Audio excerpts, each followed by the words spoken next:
Kishe, hello.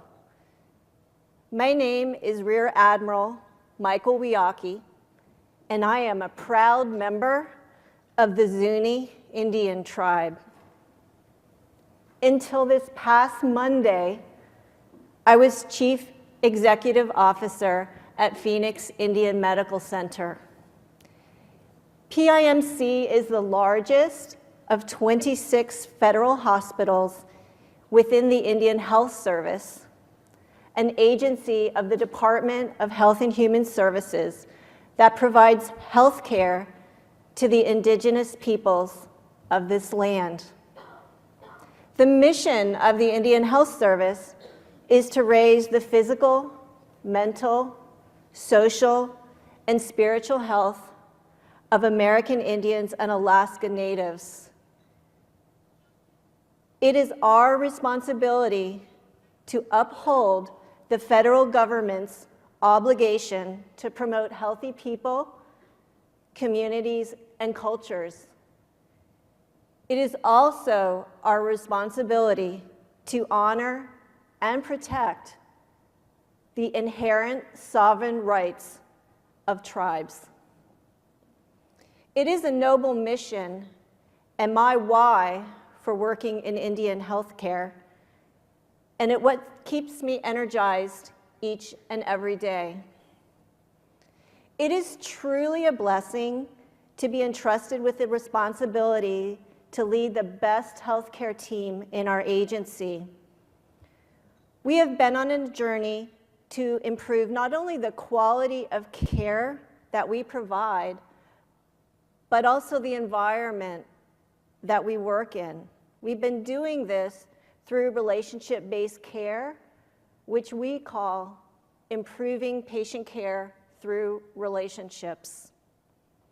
We have learned that healing happens when compassion and care are conveyed through touch, a kind act, through competent clinical interventions, active listening, and understanding of others and their experiences. This philosophical foundation is what we believe will help us best meet the needs of our patients. My passion for healthcare has been driven by the unfortunate experience of some of my own family and from those who were taken away from us way too soon.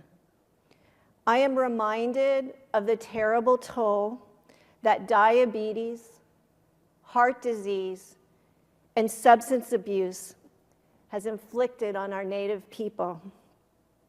Public health in Indian country is necessary and important. In comparison to the United States population in general, American Indians and Alaska Natives are disproportionately impacted by many different health problems and adverse social conditions. We are almost 3 times more likely to be diagnosed with type 2 diabetes, and we continue to die at higher rates than other Americans in many categories, including not only diabetes, but unintentional injury, assault, homicide, and suicide. Poverty and domestic violence are pervasive on rural reservations and in our urban communities. The presentation we offer you today will use art, music, and spoken word to give you insight into our experience of implementing relationship-based care. In this next segment, my colleague Cinnamon will lead you through an interpretive experience. I invite you all to open yourselves up to the stories we offer you here today. By our presentation's end, we hope that you understand why it is critical that we rebuild relationships in Indian country. Alakwa, thank you.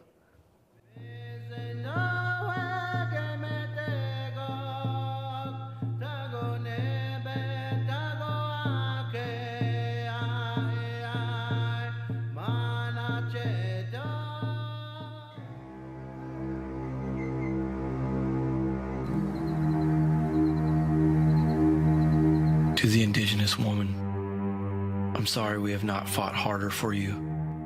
I'm the dysfunctional man. I know a woman's place better than I know my own. And now here I am holding her neck between my palms like she holds my heart between hers, pleading to borrow your forgiveness like I always have, and for you to be there for me like you always are. Ask her and she will tell you. I stole her tongue, replaced it with guilt, saddled it with blame, and rode off on it like a horse.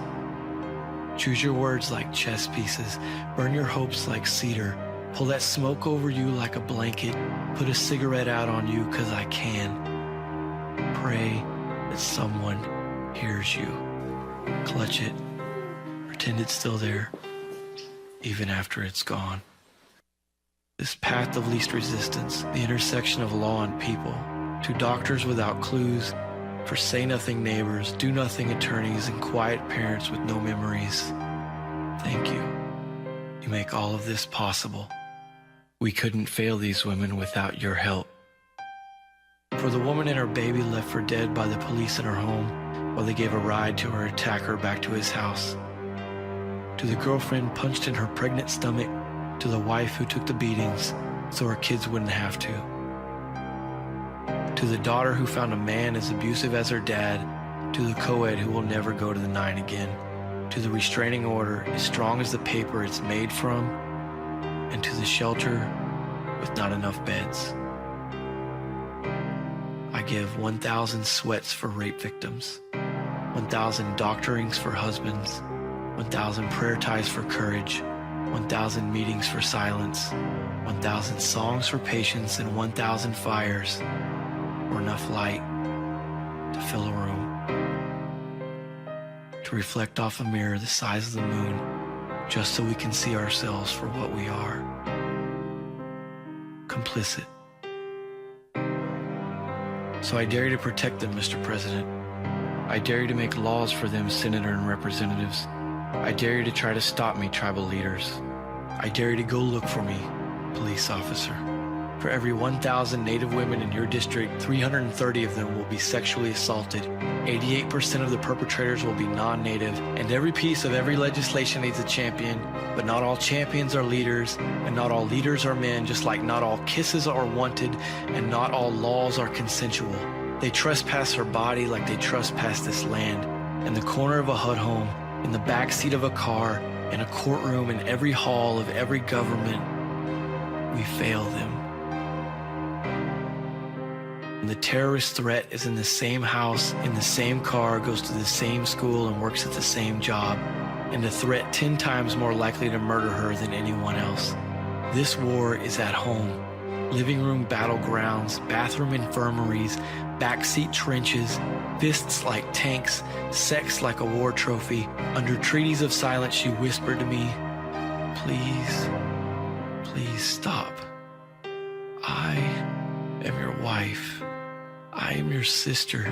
I am your mother. I am your daughter. You are supposed to protect me. You are supposed to be a warrior. Protect me from you, from him, from all of them. Tell me you have daughters. Tell me you don't want this for them. Tell me you won't joke about this with your friends. Tell me you won't forget we talked. Tell me you will do something. Do something."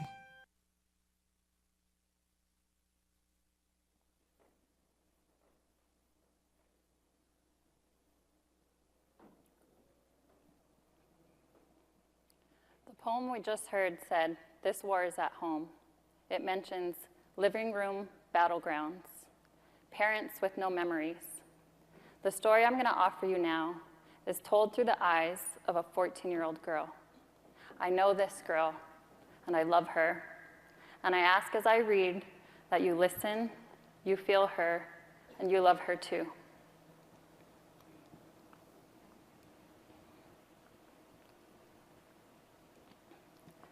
First to awaken, I observe how the light of summer's dawn has a dominant presence in the room ahead. I wonder what the sun sees. She's never around for the worst of it. Does she see a pleasant house, a peaceful home?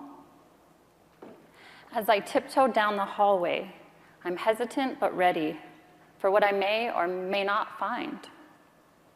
The lighting alone leads me to believe Mother's curtains were torn down again. My heart is turbulent in the silence of the house. Any calm that exists here is always closer to death than it is to tranquility. My role as older sister to 3 inherently places 8 tons of responsibility on my dainty 14-year-old shoulders. Millions of other children across America are carelessly watching Saturday morning cartoons. Yet here I am, continuing down this hallway, carrying caution in one hand and stealth in the other. Friday night tornadoes have touched down for as long as I can remember, and they always leave a beautiful mess for me and my sisters to clean. Though we debate whether it's even worth cleaning, because more often than not, Saturday and Sunday nights will bring similar catastrophes. You see, the king of beers tends to expand his reign across our living room. His Majesty claims territory with 18 to 36 dented, half-full, crushed, empty beer cans. As I'm cleaning, I'm noticing there aren't any clothes this time, which is nice. I don't particularly enjoy having to touch boxers, bras, or anything covered in cum, blood, or beer. I always clean according to content because it almost feels like a game when I do it that way. Broken glass first, situate the furniture, collect dishes, cans, and trash last. I scan the room high and low, pretending Budweiser cans are Easter eggs, when I hear footsteps. Breathing in quick, I shoot my eyes towards the hallway. Heavy or light? Definitely heavy. Paralyzed, I evaluate, mom or dad? It's dad. Fight or flight response kicks in and I panic. There's nowhere for me to escape, except into the kitchen, but he'll see me if I run that way.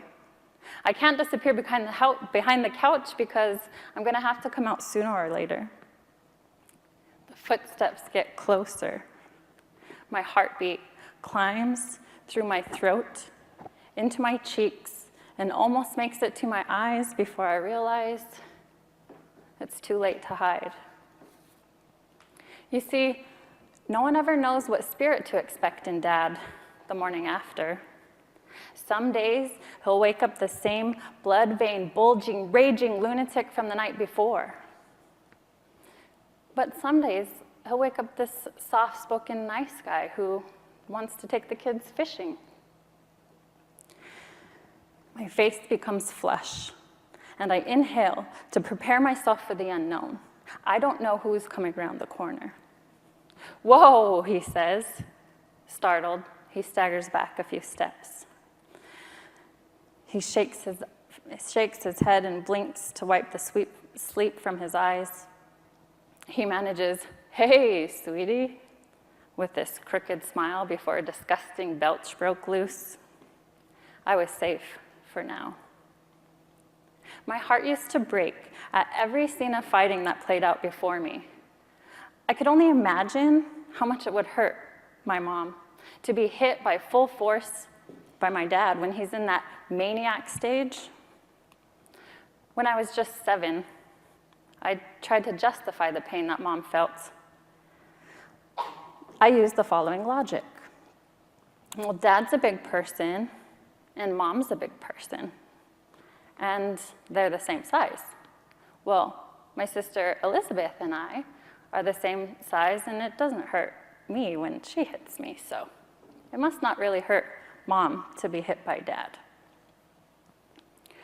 One time I walked down the hallway, which rattled with echoes of his shouting, "Get up!" Mom's screams had silenced this Christmas night. "Get up! I said, "Get up!" I came quickly around the corner and paused upon entering the room, having found not presents, but my mother's naked body laying on a cold white tile floor in a pool of dark red blood. "Dad, what did you do?" She's all right. She's just faking it." He kicked her twice, swiftly, in the stomach. She didn't even flinch. You see, sometimes she plays possum, keeping her mouth shut, taking massive blows to the head.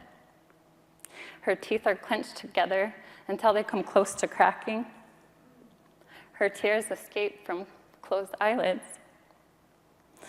My mom can withstand physical torture like no other.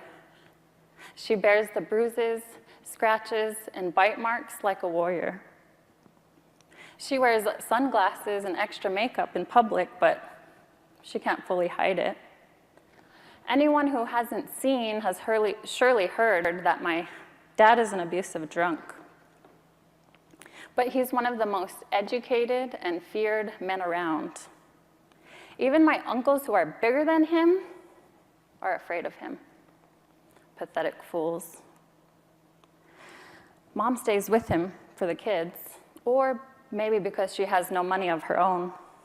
Either way, she is undoubtedly the strongest and the weakest woman I know, rolled into one. I ran to the left of the Christmas tree, and I knelt at the feet of my father, undisturbed by the fact that my mother's nipples and pubic hair were completely exposed just inches from me. Nudity and carnage are frequent guests of our house, even during the holidays. Martyring myself to shield her, I threw my fragile body over hers, and I held my defense until Dad stepped away. I was lucky this time. After being hit by just one of his sloppy punches, I knew there were major flaws in my logic, pretending it didn't really hurt her.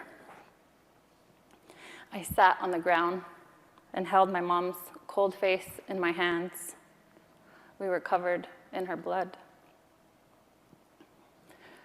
"Good morning, my girl." Dad's voice brought me back to the present moment. We were both standing in the semi-soiled living room, but it was clear that only I was the one standing amidst the memories from the night before. I silently continued to clean, and the repetitious cycle of internal debate began. Do I forgive him for this? No matter what Dad I woke up to in the morning, one fact always rang true. He got blackout drunk and didn't remember anything. Last night, I gave up on God. It had been nearly a year since my Bible camp counselor had told me to pray when my parents fought. She promised that if I prayed, angels would come down from heaven, wrap their arms around my mom, use their wings as a barrier, and she would feel no pain. She promised me. Last night, like many nights before, I had my siblings circled in the room farthest from where my parents were fighting. Dad's fists hitting Mom's beautiful flesh. We pretended we couldn't hear it. We pretended we couldn't hear the screams. The four of us were on our knees, holding hands, heads to the floor. As captain to this boat of hope, I began. Dear Lord, put angels around Mom. My brothers and sisters climbed aboard. Dear Lord, put angels around Mom. Let their wings be strong. Dear Lord, put angels around Mom. Let their wings be strong. We sang that song like a lullaby. Whether ignorant or innocent, it helped us through times like these. However, last night, My ears could not deny mother's cries.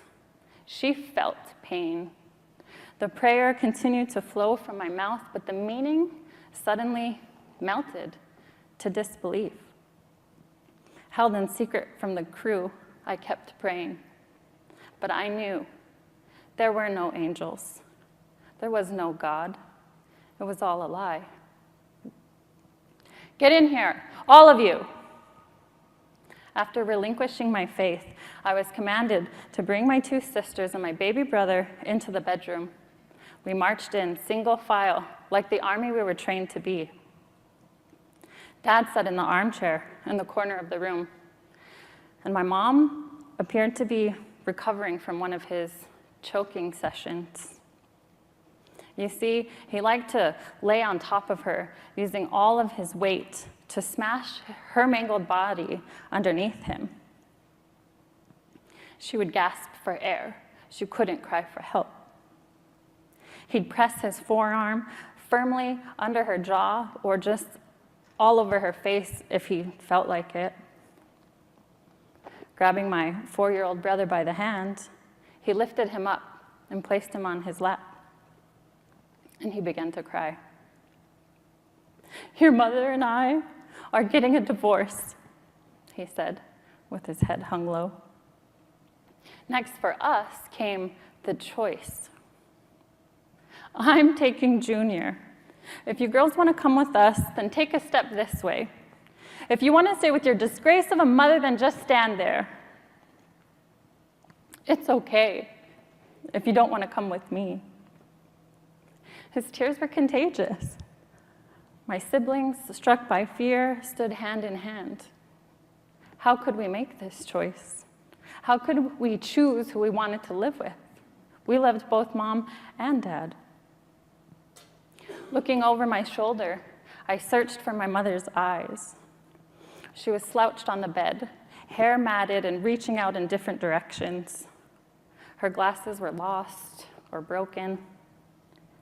Her face was slightly distorted and swollen in places, flashing back and forth between looking empty and having seen too much.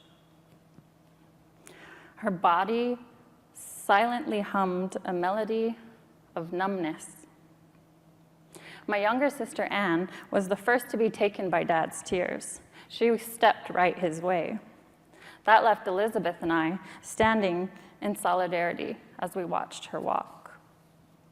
She got comfortably under my dad's arm and began to cry harder. He leaned down, gently placed a kiss on her cheek. He told her he loved her, which only made us cry harder. What were we supposed to do? "Come on, Elizabeth, you can come with me." My sister looked at me, through her tears for one long second, and her hand slipped away. My body shuddered under intense pressure, and it seemed because my decision came last, it was the most important. A million thoughts ran through my head as I tried to outweigh the consequences of the decisions before me. My mom was a grown woman, and my siblings needed me. But they at least had each other, and I couldn't leave my mom alone. The seconds slowed to a crawl, and it was as if I could hear the tears of every person I loved hitting the ground. But the ones behind me, without a doubt, resonated loudest. I took a step backwards to be with my mom. My sisters were in shock. Everyone began to cry even harder. The immediate expressions of abandonment and betrayal that splashed across their faces carved an unforgettable, distinct pain in my ugly heart. How could I do this to my sisters? They hated me. In that moment, they hated me, the kind of hate that even once forgiven, never fully relinquishes. I knew they hated me. And I hated him for putting me in that position, and I swore I would never, ever forgive him for as long as I lived. I said, "Good morning, my girl." Did you sleep well? He said, with a gentle voice that seemed to travel the whole world and take all night to find him. He stood in the morning light and replaced the curtain rod. Hey, go wake up your mom and the girls, huh? Today looks like a great day to go fishing.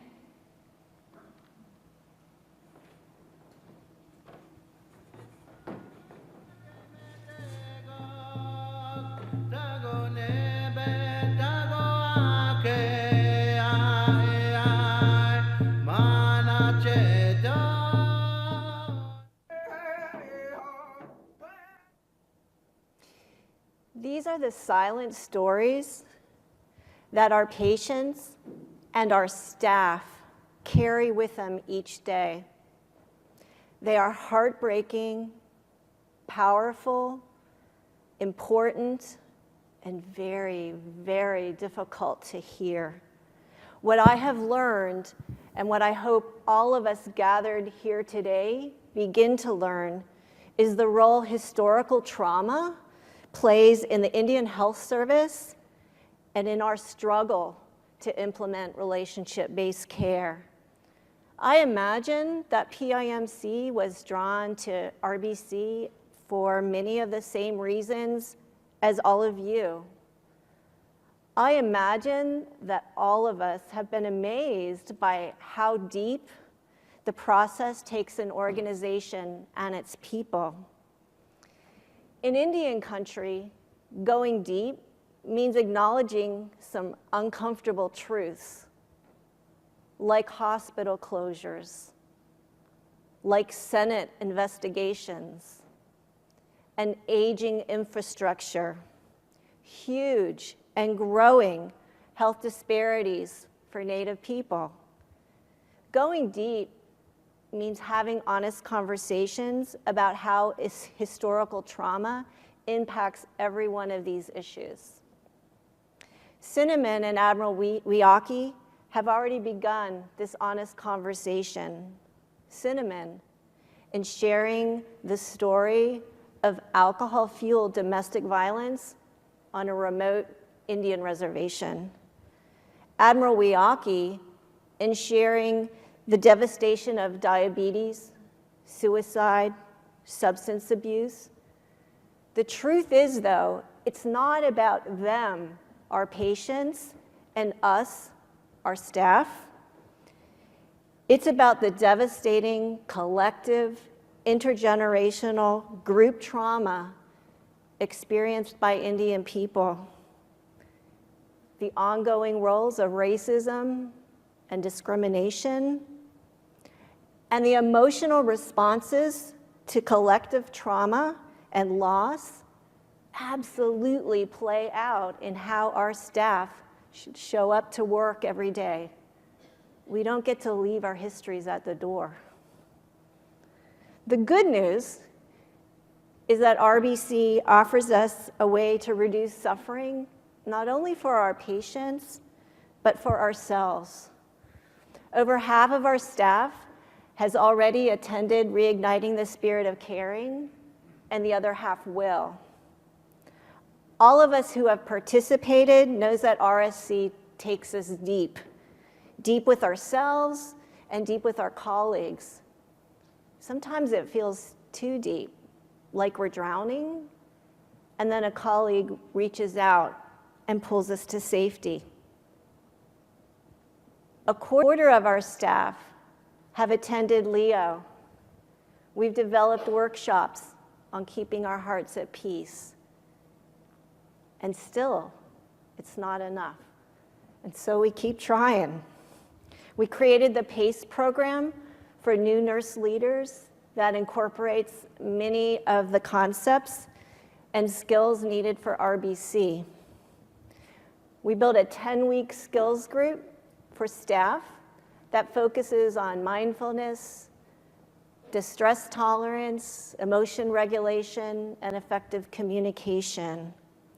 Behavior change can happen if we understand how emotions, urges, and behaviors are all connected. Within the safety of small groups, we explore new ways of being, new ways for keeping our hearts at peace. So the journey for PIMC has been both the same and different from yours. We do accept RBC as a gift for staff and patients alike, an opportunity for healing for all of us.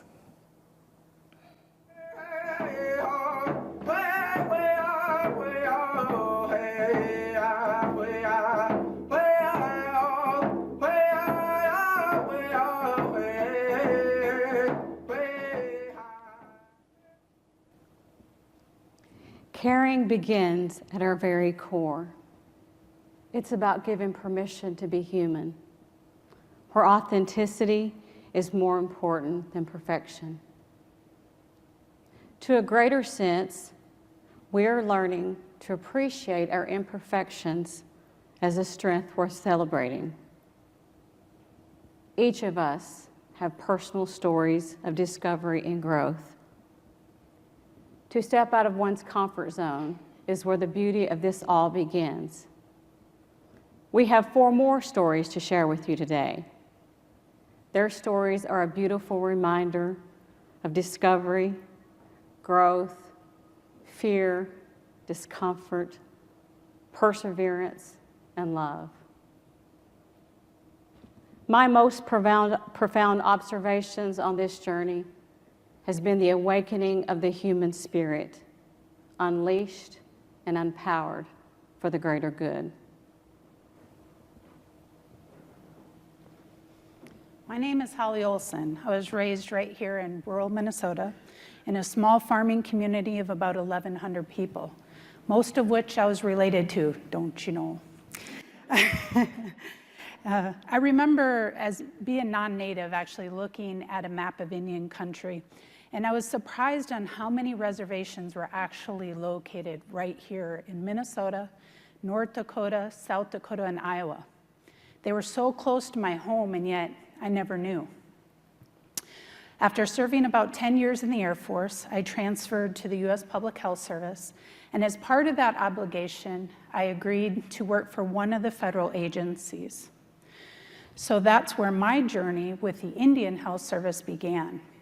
I applied to Phoenix Indian Medical Center and started a new career as a physician assistant in the Department of General Surgery. So for the last 12 and a half years, I've been serving American Indians and Alaskan Natives through our specialty clinic. Now, when relationship-based care was first introduced, I was resistant. I was one of those providers. I was a naysayer. And that goes off a background of previously when I had tried to make changes, it didn't go very far. Even if you had great interest in the change, you were stuck. Poor communication between departments and inefficient processes made it nearly impossible to make change if it affected another department. At the time, I was completely frustrated, personally deflated, and actually looking for other jobs. Despite my resistance, my supervisor encouraged me to join our unit practice council by saying, "Holly, if anybody can make change, it's you." And so now I'm a member of my UPC. And even through the getting smarter phase, we've been able to break down barriers and build relationships. By making it fun, we caught the attention of our colleagues, including our providers, and we were able to even inspire other departments to engage in change. Relationship-based care has also allowed the specialty clinic to establish multidisciplinary care teams to provide a medical home for a completely referral-based population. This has improved our continuity of care, increased our patient satisfaction rates, and reduced the fragmentation of consult management. On a personal note, relationship-based care has taught me to hear the stories of my colleagues as well as my patients, to see them as individuals, building trust and improving both relationships and communication. Departments no longer have an us against them attitude, and now there is a platform for cross-organizational change. I have witnessed firsthand the commitment to changing the culture of healthcare in Indian country and putting the patients first. Now, instead of wanting to leave, I have committed to PIMC for the remainder of my career and will continue to advance and inspire as many improvements as I can through my journey. My name is Deborah Ward-Lund, and I'm the Nursing Program Retention Specialist at the Phoenix City Medical Center. I started working at IHS as a service-obligated nurse, and truthfully, I did not want the job. I had to go to Parker, Arizona. Let me tell you, it's a small town with a small reservation, and I did not want to go there. But I went. At that time, I thought I knew all that I needed to know about Indian country. I thought I understood the struggles of Indigenous people. I thought that my most important priority was taking care of my patients. And I thought that I should care for all of my patients the same way that I would care for my Creek grandmother or my Cherokee grandfather. Within months, I learned that all of my assumptions were wrong. I learned about the vast cultural differences between the 567 different tribes we serve.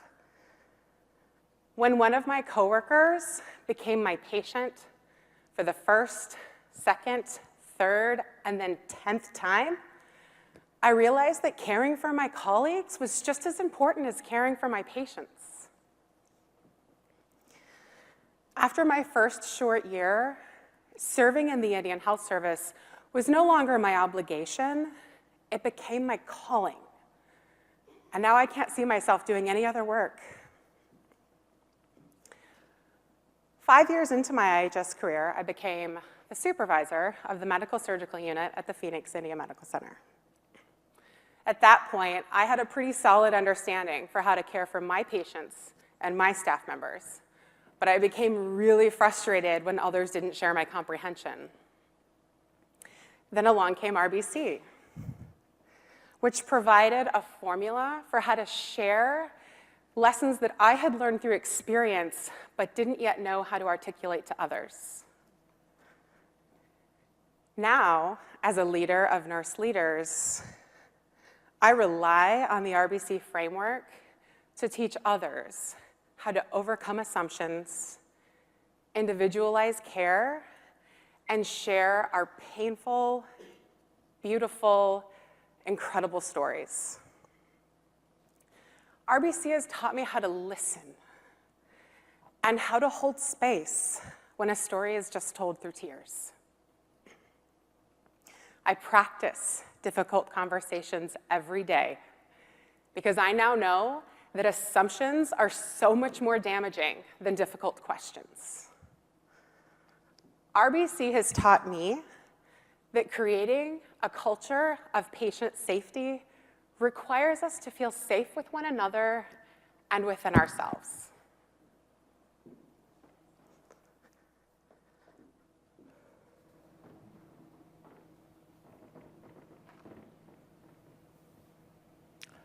Yat e shikis, she Carl Duncan, Initiate Twitter cheating is clean, Kenla cheating bosses chain.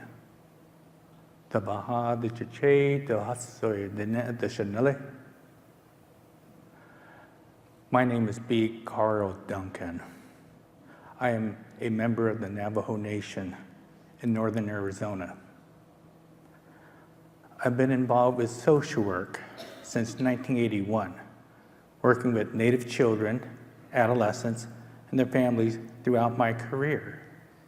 Native children, adolescents, families who are impacted by collective trauma. I have been with the Indian Health Service for almost 10 years. Originally hired as a child therapist with PIMC 5 years ago, I now serve as the Chief of Counseling Service for our behavioral health department. My parents attended an American Indian boarding school in Salem, Oregon. They signed up for the Indian Relocation Program, which was designed to force natives off their homelands under the guise of job training. My parents were moved to the San Francisco Bay Area in the late 1950s, which is where I was born and raised. I pursued a higher education, and my parents' vision of having their children obtain quality education was fulfilled. I returned to my reservation in Arizona over 30 years ago, and I worked for the Navajo Nation Division of Social Services. As an urban Indian, I experienced a change in my worldview as I learned about the Navajo philosophy. I learned to introduce myself in Navajo, as I shared with you today, stating my name and my 4 clans. In introducing my clans, it informs others about how I am related to my fellow Navajos. I learned about Hojo, a belief in the Navajo philosophy about the importance of balance and harmony between myself and the universe. If one does not have balance with the world, a person is at risk for physical, emotional, social, and spiritual illnesses. I am excited about relationship-based care and how it places importance on harmonious relations with patients and colleagues. I have the belief, as people, we all have a history of being tribal and having the value of connecting with our neighbors and community members. The teachings from reigniting the spirit of caring restores the beliefs and practices of connections. I have been able to ask other tribal members about their traditional teachings, relationships, and the concept of being in harmony. RBC is a great fit for our people at the Phoenix Indian Medical Center. And I am glad to be part of this healing and caring environment. Quota.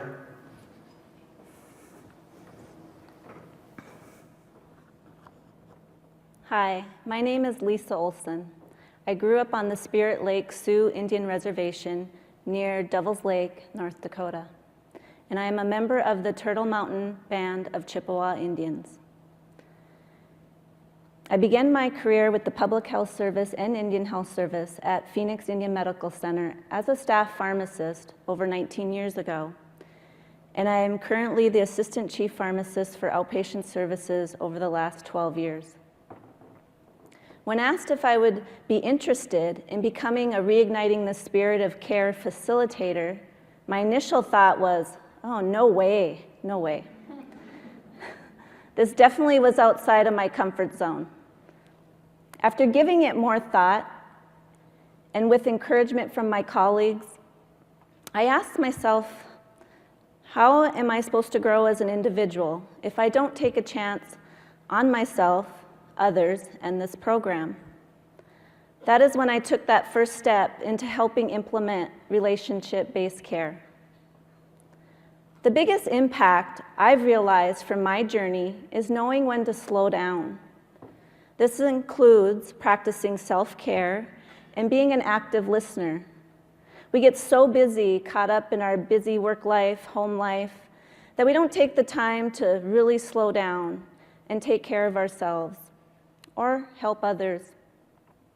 Now, if there's something that upsets me, I take the time to put the word wonder into the equation. I wonder what's provoking this. I wonder what's going on with that individual that I'm not understanding or that I'm not aware of. And that immediately changes the dynamic of what's going on for me.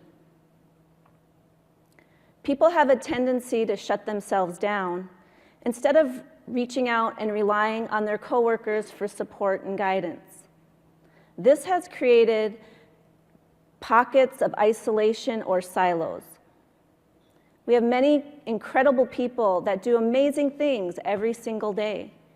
And we often don't realize it until we're hearing them share their stories at the Reigniting the Spirit of Caring. Being a facilitator for RSC has given me the opportunity to meet people from other departments with various backgrounds. Forming those relationships with people is what I enjoy most. The pharmacy department has always incorporated fun into the workplace and has treated people as family.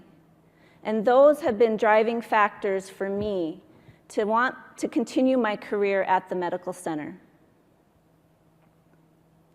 Now that I know more people throughout the hospital, I am more comfortable reaching out to them. If another department needs help or assistance with something, I ask myself, if I can't do it myself, who at this hospital can assist them? This teamwork allows me to be integrated into the group and to become better at what I do. It only takes one step to begin the process of learning how relationships are formed and built upon. Relationship-based care truly moves us away from silos, allowing us to become more connected.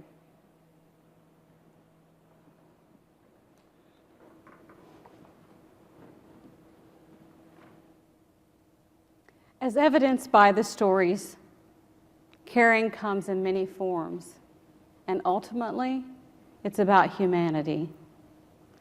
This poem by Michael Bridge summarizes it all for me, and we will conclude our presentation with these words of beautiful encouragement.